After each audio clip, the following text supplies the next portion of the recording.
Welcome to the third and final part of the Curse of Cogston Hall. I wonder what you think is going to happen next.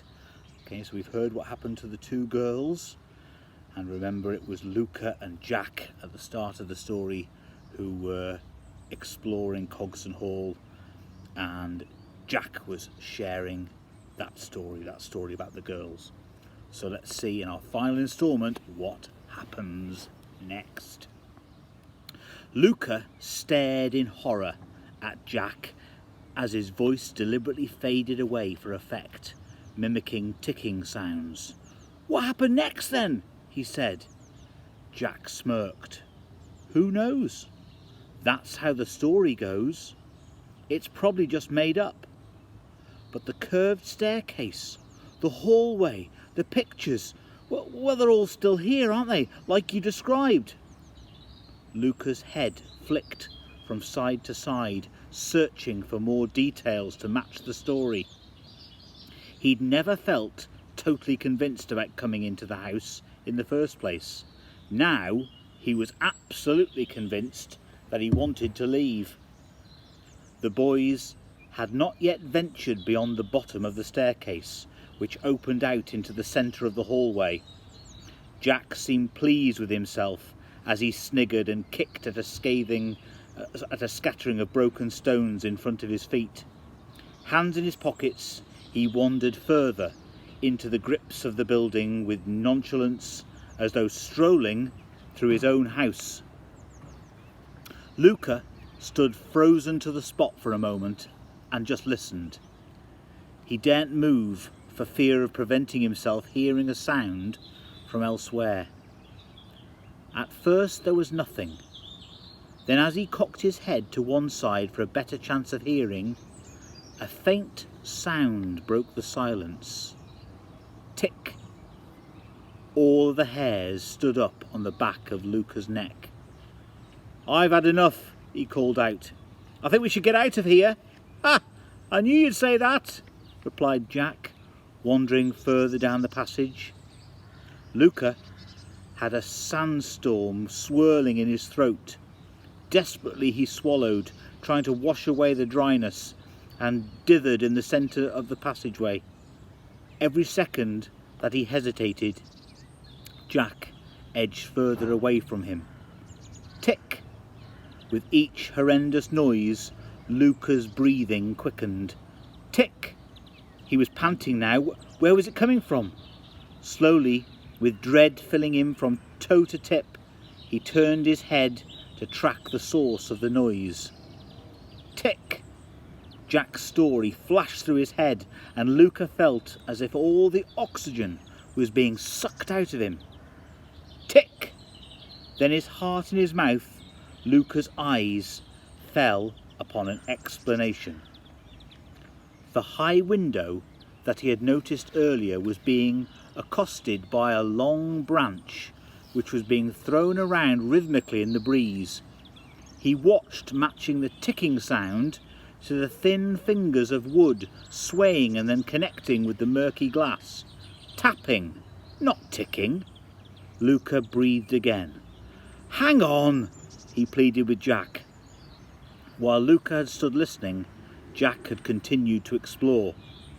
Luca shook himself and shook those creepy thoughts out of his mind, like a wet dog shaking himself dry after a swim. His stomach grumbled rudely, making him wish that he was back home, eating that delicious spaghetti bolognese and savouring the heavenly smell of fresh garlic bread. Instead, he was still surrounded by the stinking innards of Cogston House. Jack said that the story probably wasn't even true, Luca told himself. He followed in the direction of his friend, with a little less trepidation this time, heading further along the hallway, deeper inside the house. Hoping that Jack hadn't gone too far without him, he began to pick up pace even more. As the hallway bent into a corner and Luca's walk broke into a trot, Jack loomed into view. He was standing motionless at the corner, and his body had tensed. Luca turned the corner and stopped abruptly, when he saw what Jack was looking at. At the bottom, almost dropped out of his stomach. Clocks. Not just one, but a whole row of tall grandfather clocks, extending down the hallway as though standing in a queue. Creeping up the corridor towards them was a wave of soft, ticking sounds. "Clocks," sputtered Luca, taking a few steps back. "That's it, I'm definitely out of here." "Wait, look at this though," Jack responded. Tick. Luca was no longer in the mood for waiting or for looking. Turning to the side, he began to edge his way back the way he had come, around the staircase and towards the first hallway. Tick! He suddenly felt the urge to keep his eyes on everything: his friend, the staircase, the darkness that felt like it was closing in on him. He daren't look where he was going. Tick! Sliding his feet crab style along the dusty floor, he scraped through the crinkly leaves which were disintegrating under his feet. It was staggering how, considering his struggle to identify the quiet tapping of a branch on the window moments ago, the crescendo of ticking was now echoing loudly through his head. Tick, tock, tick, tock. "Jack!" Jack had stepped closer to one of the clocks. This one had stopped, he called out. "You're not going to believe what time it says." Luca didn't need to be told. Something inside him was already screaming the time in his head. 10:31. Jack was standing, transfixed, staring into the face of the huge grandfather clock. Still backing away, Luca threw a glance up the staircase, then back towards Jack. His friend was peering forward to scrutinise the clock. What was holding his attention? Why couldn't he just leave like Luca was? "Jack!" Yeah, Jack murmured, mesmerised. He was reaching out a hand and placing it on the front of the clock. Tick, tock, tick, tock. Luca kept moving, his back against one wall and his eyes constantly scanning. Jack was becoming more out of focus, blending into the encroaching darkness as Luca shuffled noisily away. Ah! Something huge and solid had collided with Luca's back. Cursing himself for not looking where he was going, he span round and grabbed hold of a heavy clock that appeared behind him, which was not in any danger of toppling over, but chimed and groaned at being disturbed. As he clutched at it with his sweaty palms, he felt its weighty mechanism rocking inside. Tick, tock, tick, tock. He steadied himself and exhaled the breath that he hadn't realised he'd been holding on to. Turning back to face the corridor, he panted, "It's okay, I'm okay, Jack." Jack didn't respond.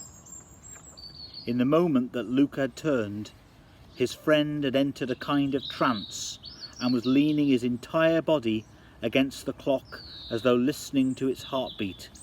"Jack!" Luca bellowed. Without hesitation, Luca rushed to his friend, grabbed his wrist and began to drag him towards the staircase and the doorway beyond. Panting, he hauled Jack with all his might. They had only just made it to the foot of the spiral staircase when, creak! Every muscle in Luca's body froze. A stomach-turning sound had floated down from the darkness, which seemed to swallow the top of the stairs.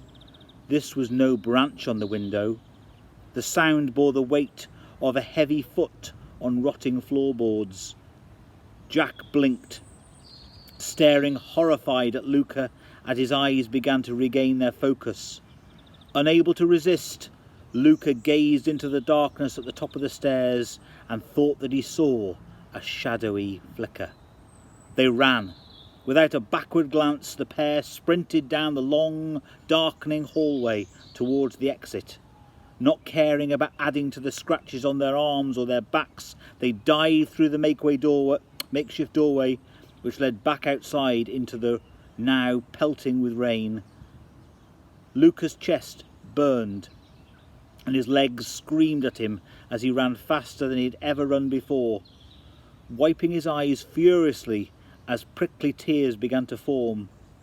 Pale-faced and panting, the boys threw themselves at the gap in the hedge and scrambled back through the top end towards the swings, not stopping until the smell of spaghetti bolognese and garlic bread reached them. And that's the end of The Curse of Cogston Hall. A very scary story. I hope you enjoyed it. Okay, and I hope you are enjoying Book Week. Keep reading. Whatever kind of stories you enjoy, keep reading. Bye-bye.